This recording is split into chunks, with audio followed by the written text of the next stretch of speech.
Bonjour à tous les amis, on se retrouve pour le quintet de vendredi. Ça fait du bien de retrouver les trotteurs sur la chaîne YouTube, les 30 ans ma passion. Donc j'ai déjà les partants du quintet de vendredi. Donc on est mardi 1h, donc je n'ai pas les résultats du quintet à Fontainebleau et du course par course à Vincennes. Résultats que vous allez retrouver dans la prochaine vidéo, celle de samedi. J'ai déjà les partants aussi. Je pense que c'est le week-end du 1er mai, donc c'est pour ça qu'on a déjà tous les chevaux au départ des réunions. Donc dans l'après-midi je ferai aussi la vidéo du quintet de samedi et là je vous dirai un peu les résultats de la dernière journée du mois d'avril. Donc c'est le prix Bettina vendredi soir qui va se disputer en réunion 1 course 4, départ 20h15, parcours de vitesse, course labellisée européenne, 16 partants.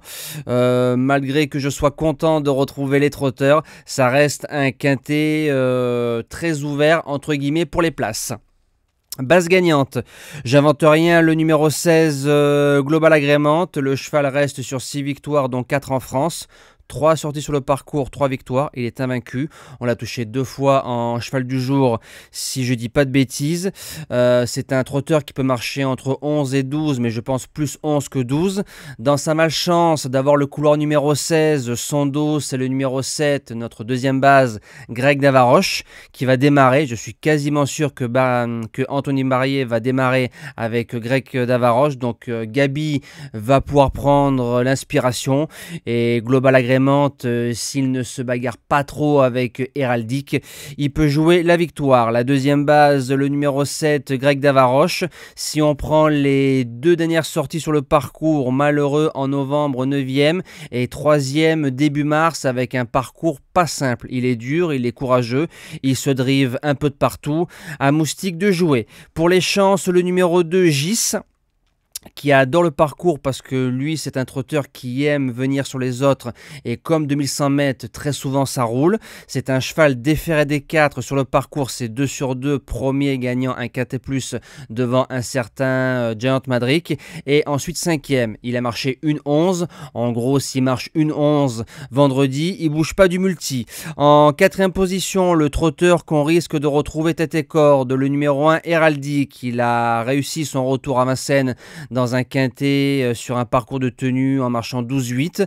Maintenant, parcours de vitesse, il sait faire, il n'y a pas de problème. Couloir numéro 1, c'est un peu le hic. Ça veut dire que Johan, je suis quasiment sûr qu'il va démarrer et il risque de cracher un peu de force au départ de la course, donc j'espère que ça va pas lui poser problème dans la phase finale.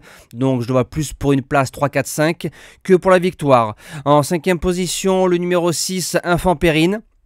Le cheval a 2 courses de rentrée, la dernière est bonne du côté de Caen, l'engagement est en or. Il faut se rappeler que c'est un placé de groupe 2 et placé de groupe 1. Il est 4e du critérium des 3 ans de Idil Speed. Donc c'est vraiment du beau papier et je pense que vu ses gains et l'opposition qu'il y a maintenant chez les vieux, ça serait bien de le faire courir dans les quintets ou les gros quintets et en 5 chevaux il se garde sans problème. En 6e position, le numéro 12 Canto de Veiti. Alors son dos il est très mauvais, c'est Last Winner, donc une jument qui attend, donc il va se retrouver très loin. Maintenant c'est un trotteur qui fait tous les parcours, il a marché 10-4 sur le tracé, il a des lignes avec un certain Charmy Charlias, mais je pense que Charmy lui est supérieur. En 8 chevaux, il est incontournable. 7e position, le numéro 4, Ulysse Digeo. Il a une belle saison à faire en 2024.